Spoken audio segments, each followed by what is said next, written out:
Michael Gove, you took on Leveson about all this and said there was a chilling atmosphere towards freedom of expression and got virtually ticked off by him during the thing. What do you make of what's happened? Why did you vote for it if you were so much against it? Well, I certainly wouldn't have started from here. I have a lot of sympathy with Mark's position. Most people know that before I entered politics, I was a journalist. I worked at the Times. I worked with Natalie there. And I think that the free press is one of the strengths, the historic strengths of this country.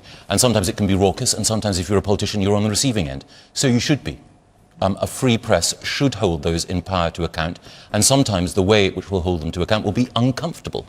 And that's why I'm uncomfortable about politicians themselves deciding how the press should be regulated. Now, the proposition that's come forward would have the press decide the code by which they were judged and play a role in deciding how the regulation itself would work. And I don't believe that this solution is perfect, but I do believe that given what was being proposed by other parties, for sincere reasons, that David Cameron managed to secure the best deal available. My view is a minority in the House of Commons.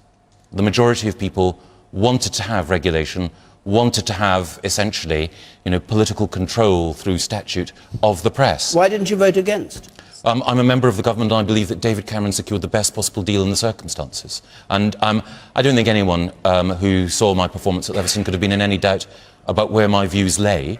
But I do think in the circumstances, given that there was a majority for full-on regulation, that what David and Oliver Letwin managed to do was to so ameliorate it that it is something which I hope that we can work with the press to ensure operates in a way which does not inhibit free expression. But I am concerned. So your position is that you're a member of the government, yeah, a member of the cabinet indeed, and a senior member, and therefore felt you had to support it, even though actually you would rather not have seen it happen. You're against it. I'm not against it. I just think that it's important to recognise when you have a majority opinion in the House of Commons, you've got to do your best to ensure that you can mitigate the impact of it. More broadly, I think it's also important to recognise that there are other ways in which I think a chilling effect is operating amongst the press. We've had scores of journalists arrested. I suspect that some of them may have to face their day in court. But I don't know how many people who were responsible for some of the banking scandals that caused so much misery to so many have been arrested. I haven't seen arrests when there have been other scandals from Mid Staffordshire elsewhere where people have genuinely suffered.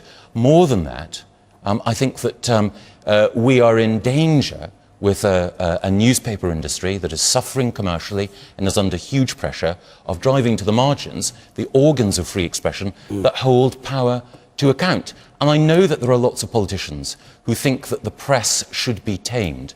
But frankly, I think it is more important that politicians fear proper scrutiny than that the press fear politicians regulating them.